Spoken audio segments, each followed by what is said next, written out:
Welcome to the Retirement Made Easy podcast. I'm your host, Greg Gonzalez. My goal for the podcast is to help you live a better life in retirement by giving you the tools and information you need in a language that you can understand. If you're new to the podcast, like I said, my name's Greg Gonzalez. I'm a certified financial planner in St. Louis, Missouri, where we help people 50 and older plan for that dream retirement. And for most people, a dream retirement means a life without the financial worries, a comfortable retirement where they can live their dreams. So I created this podcast about 2 years ago, actually about 20 months ago, coming up on our 89th episode. And the purpose of this podcast is to share these conversations that we're having not only with our clients, but also listeners of the podcast to help them answer the questions that people 50 and older deal with as they plan for their own retirement. One of those popular questions is always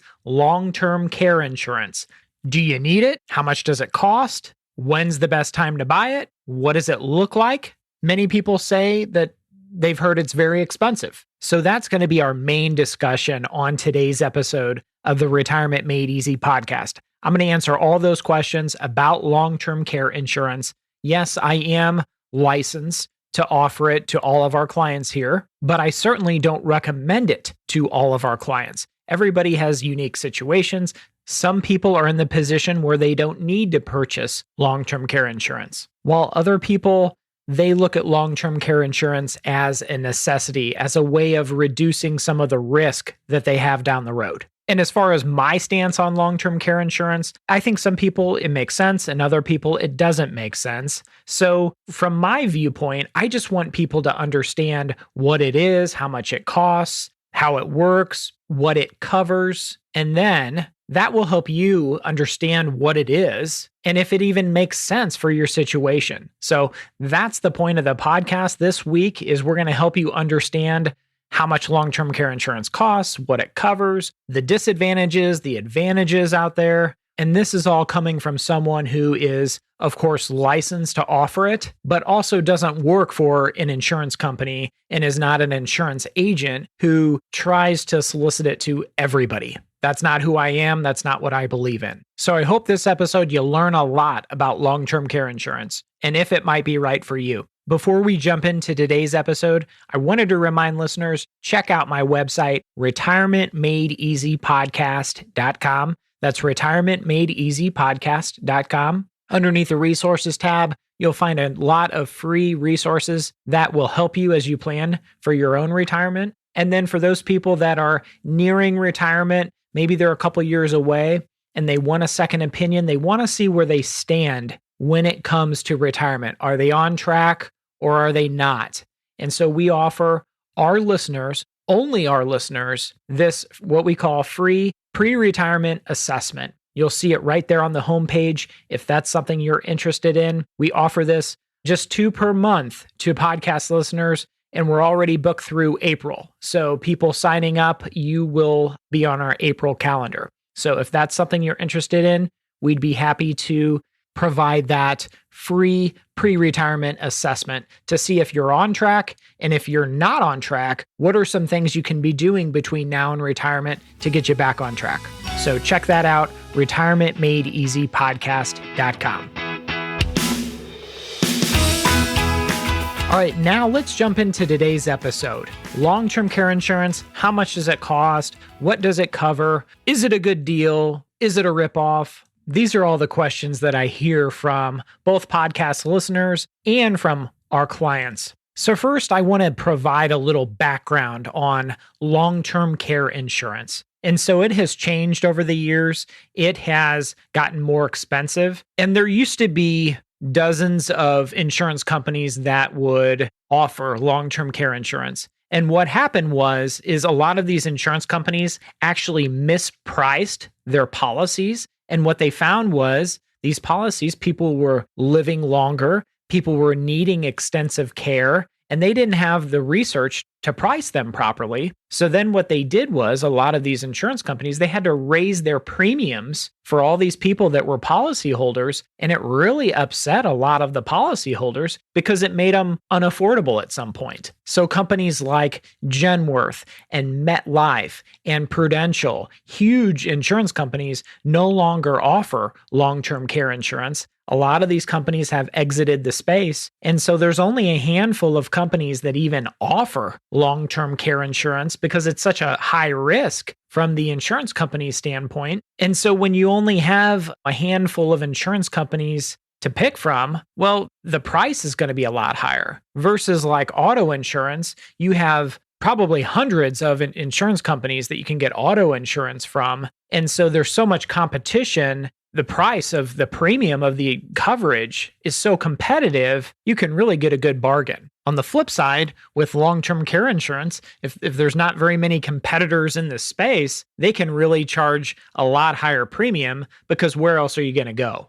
Now, you can buy traditional long-term care, which you might pay a monthly premium or a quarterly or annual premium. And if you never needed the care and you passed away, let's say of a heart attack, you just passed away of a heart attack. Well, there's no residual value. It's kind of like homeowners insurance. If your house never burned down, you don't get any money back, right? It's just you're paying this premium in case you did need the care in the future. But if you don't end up needing the care, there's nothing for your spouse and there's nothing left over for your kids. So that's one argument that people have for traditional long-term care is, hey, I'm not going to purchase traditional long-term care because what if I never use the care? What if I never need the care?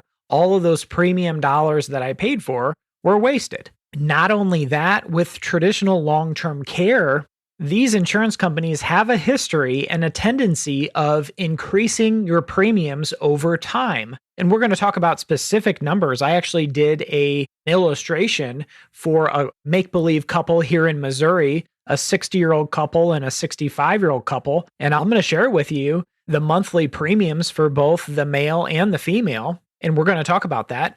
But the quote that you get today, it's kind of like my auto insurance seems to climb every single year. It's the same with this long-term care insurance. Your premium will probably tend to climb.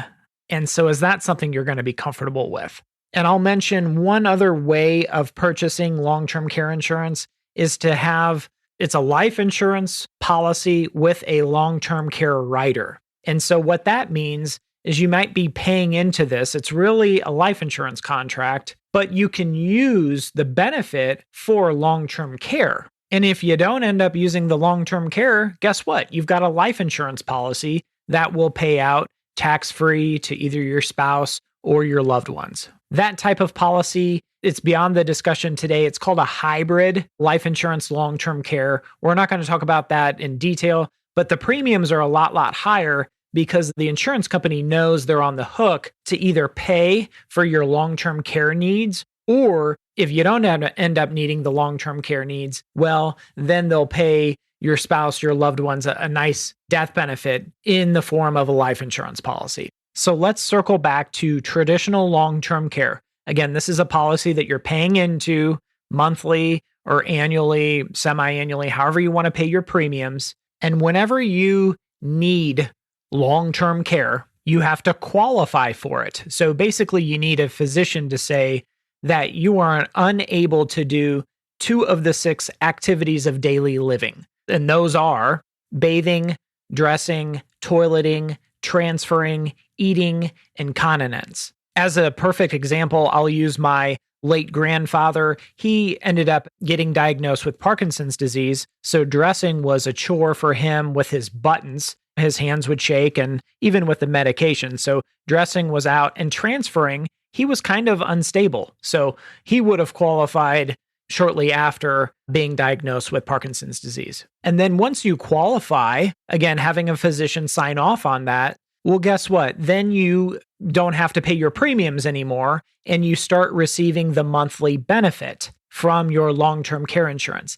The benefit is absolutely tax-free, and it will kick in after what we call an elimination period, which is kind of like a deductible. So in other words, if you qualify on January 1st for the policy, well, the first benefit you're going to receive isn't for, typically it's a 90-day elimination period. So it wouldn't kick in until a 3-month waiting period to get your first check. Now, for these policies, they will either pay for home health care or like an assisted living community or facility, or both. And I like the ones that will pay for both. Again, bringing up my grandfather and how his long-term care turned out was he actually had an in-home nurse come and help with him throughout the week. And then eventually he went into like an assisted living. So a policy like this would pay for both. But in my opinion, I would want to make sure the policy paid for both my in-home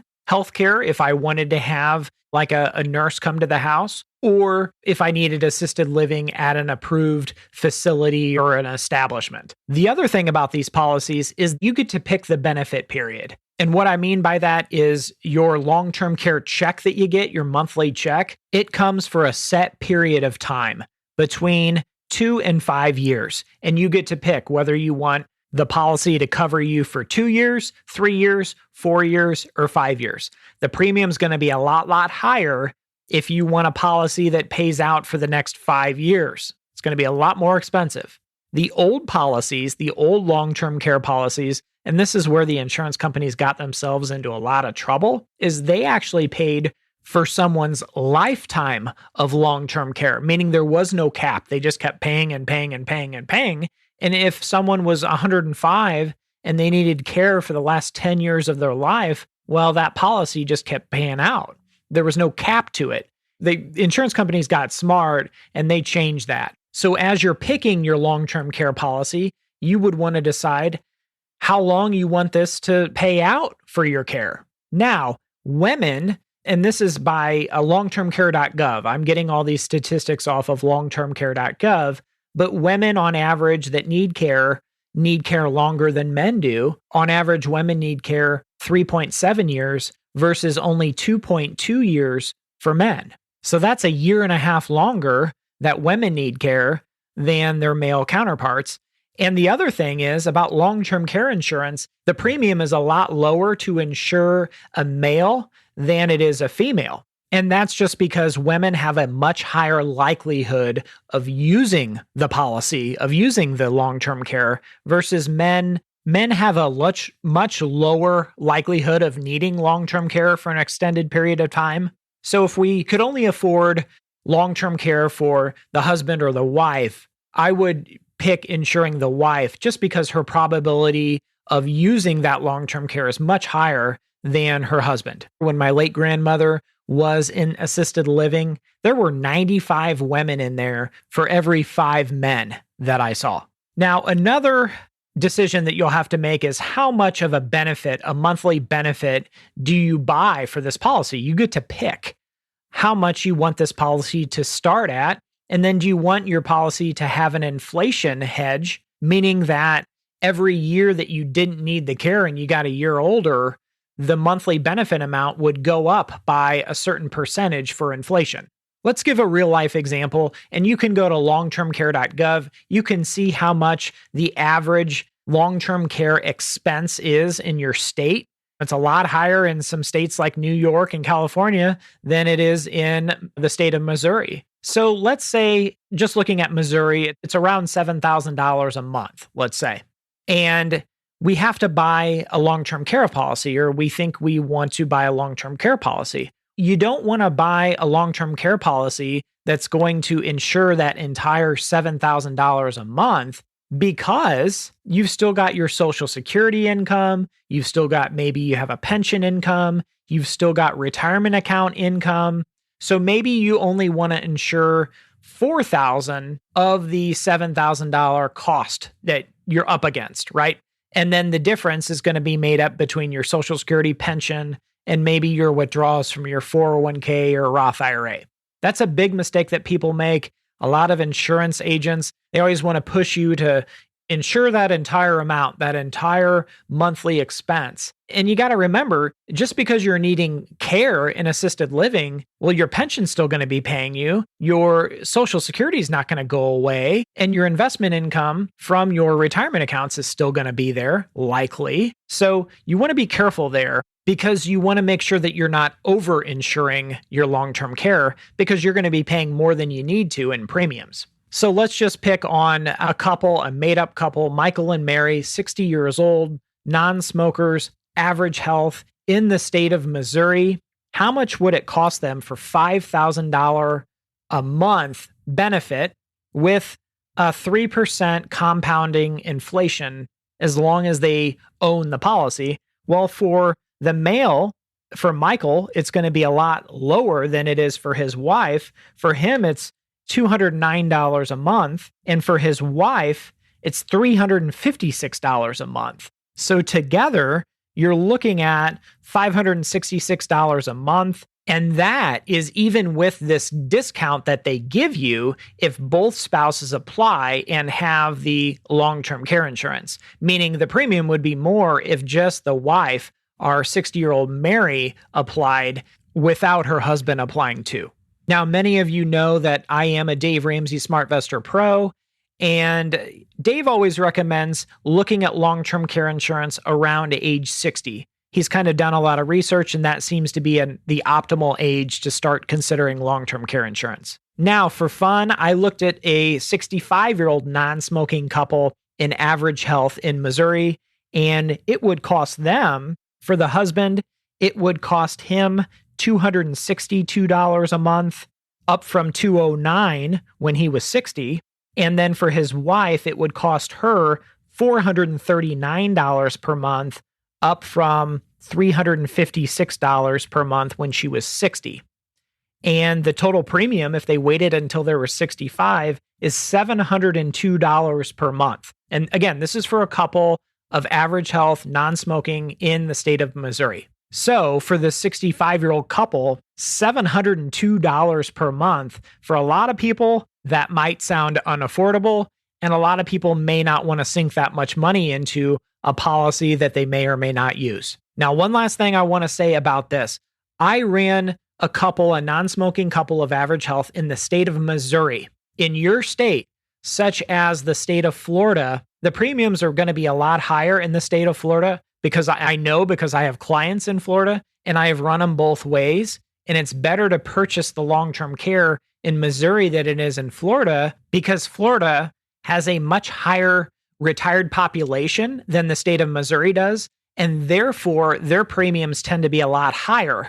They're 15 to 20% higher than what we pay for the same policy in the state of Missouri. So, moral of the story is these quotes are going to be different that you get depending on what state you live in. They might be cheaper in your state than they are in the state of Missouri. I don't know. But to insure a couple that's 60 years old, again, $566 per month. To insure a couple that is 65 years old in the state of Missouri, $702 per month. And please, please, please keep in mind, these premiums are not fixed for the rest of your life. The insurance company can raise these premiums over the years as much as they want. Now, they're probably going to raise them between 0 and 10% per year, kind of like your auto insurance. But you've got to keep that in the back of your mind that this insurance company could do that to you. And how are you going to be able to pay for that increase in your premium? One last thing, this quote that I talked about was through Mutual of Omaha. And I just went with one of the main providers of long-term care. They actually have, in my opinion, in my professional opinion, the best, most cost-effective traditional long-term care policy for people in Missouri. That's why I used this example. Hopefully it gives you an idea of how much it would cost for a 60-year-old couple and a 65-year-old couple. I've had some people think that it's going to cost like $50 or $100 a month to buy long-term care insurance, and that's just not the case. For men, it's a lot cheaper, a lot lower premium, just because the long-term care insurance company knows, hey, they have a much lower likelihood of even using the policy. And I'm sure the profit margin might be higher on insuring male policyholders, right? So that's just something to think about. But I hope this episode of the Retirement Made Easy podcast has been helpful. If you have questions, go to my website, retirementmadeeasypodcast.com. It'll say at the bottom, ask Greg your question. You can submit that, and I'd be happy to do my best to answer your question. I'll see you next time, and remember, always dream big. The opinions voiced in this material are for general information only and are not intended to provide specific advice or recommendations for any individual. To determine which investments may be appropriate for you, please consult your attorney, tax advisor, or financial advisor prior to investing. This is a hypothetical example and is not representative of any specific investment. Your results may vary. All performance referenced is historical and is no guarantee of future results. All indices mentioned are unmanaged and may not be invested into directly. The SmartVestor program is a directory of investment professionals. Neither Dave Ramsey nor SmartVestor are affiliates of St. Louis Retirement Advisors or LPL Financial. There is no guarantee that a diversified portfolio will enhance overall returns or outperform a non-diversified portfolio. Diversification does not protect against market risk. All investing involves risk, including loss of principal. No strategy assures success or protects against loss. Securities and advisory services offered through LPL Financial, a registered investment advisor, member FINRA, SIPC.